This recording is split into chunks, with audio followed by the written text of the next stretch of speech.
პონიჭალში სპეცოპერაცია უკვე დასრულებულია. ადგილზე მობილიზებულმა სპეცდანიშნულების რაზმის წევრებმა, რომლებიც საკმაოდ იყვნენ პონიჭალში მობილიზებული, ტერიტორია უკვე დატოვეს. ასევე არაოფიციალური ინფორმაციით, ეს არის კურიერის ინფორმაცია, რომელიც ჯერჯერობით შინაგან საქმეთა სამინისტროს არ დაუდასტურებია. დაკავებულია 30 წლამდე მამაკაცი, რომელიც ადრე უკვე იყო ნასამართლები და ციხე ცოტა ხნის წინ დატოვა.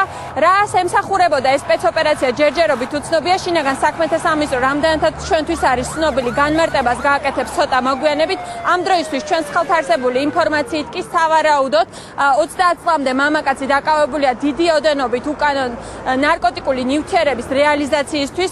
ჩვენმა ოპერატორებმა დაკავებული სახლში, სადაც მიმდინარეობდა რამდენიმე საათის განმავლობაში ჩხრეკა და სადაც სამართალდამცავები კრიმინალისტებთან ერთად მუშაობდნენ, გადაიღეს დაშლილი მანქანა. სავარაუდოდ ეს არის არაოფიციალური ინფორმაცია, დაკავებული პირი ნარკოტიკს სწორედ ავტომობილში ინახავდა. მეზობლების ინფორმაციით მათთვისაც უცნობია დეტალები, რატომ დაიწყო სპეცოპერაცია დილით მათი მეზობლის სახლში.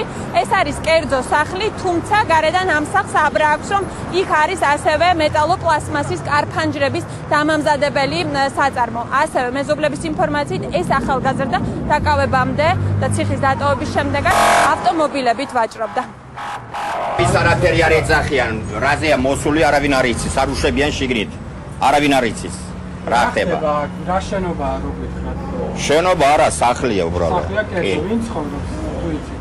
აკავრო ჩვენი სოფლელი. იცნობთ ანუ კი, ჩვენი სოფლიდანა. მე ქვე ვიცხოვრობ. ხო არის რომ აქ ვინ ცხოვრობს, რა ხდება?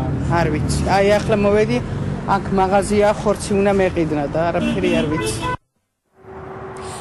რა გახდა 30 წლამდე მამაკაცის დაკავების მიზეზი და რა ამოიღეს სამართალდამცავებმა მისი სახლის ჩხრეკისას? ამაზე უკვე როგორც გითხარით, შინაგან საქმეთა სამინისტრო ცოტა მოგვიანებით გააკეთებს ოფიციალურ განმარტებას. მანამდე კი მე კიდევ ერთხელ შეგახსენებთ, რომ არაოფიციალური ინფორმაციით სპეცოპერაცია პონიჭალაში ნარკოტიკების უკანონო რეალიზაციას უკავშირდებოდა.